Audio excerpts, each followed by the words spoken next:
मेरी प्रिय बच्ची, कैसे हो तुम? मैं तुम्हें जो संदेश भेज रहा हूं उसे ध्यान से सुनो।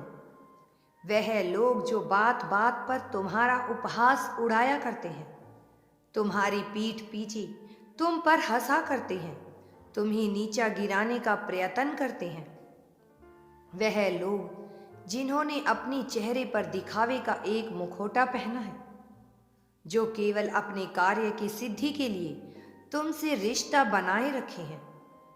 मेरी प्रिय, ऐसे लोगों पर तुम्हें अपनी बहुमूल्य भावनाएं व्यर्थ करने की कोई आवश्यकता नहीं है। तुम्हारे निर्मल निश्चल आंसू बहुमूल्य हैं और इन आंसुओं को तुम्हें ऐसे लोगों पर व्यर्थ नहीं करना चाहिए। ऐसे लोग केवल व्यक्ति के सुख में ही उसका साथ देते हैं और जैसे ही उन पर दुख आता है वह सबसे पहले अपनी नजरें मोड़ लेते हैं। तुम्हारे पास शक्तियों का भंडार है। जैसे सुंदर फलों से लदा हुआ वृक्ष स्वयं नहीं जानता कि उसका मूल्य क्या है, वैसे ही तुम नहीं जानते कि तुम्हारा क्या मूल्य है।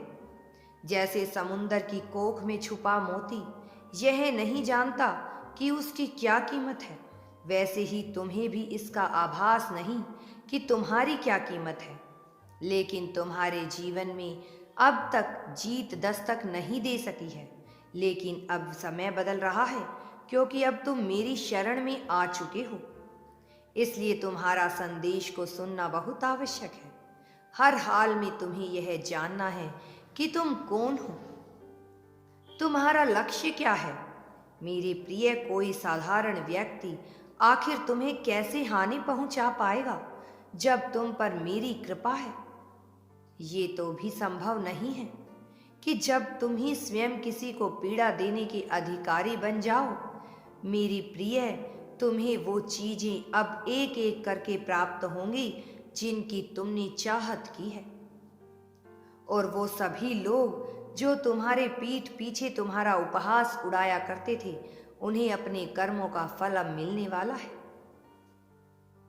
वो जो तुम्हारे पीछे तुम्हारा दुष्प्रचार करते हैं, जो तुम्हें पीड़ा देते हैं और जो तुमसे लाभ लेना चाहते हैं, उनका बुरा समय आ गया है और तुम्हारा अच्छा समय शुरू हो गया है।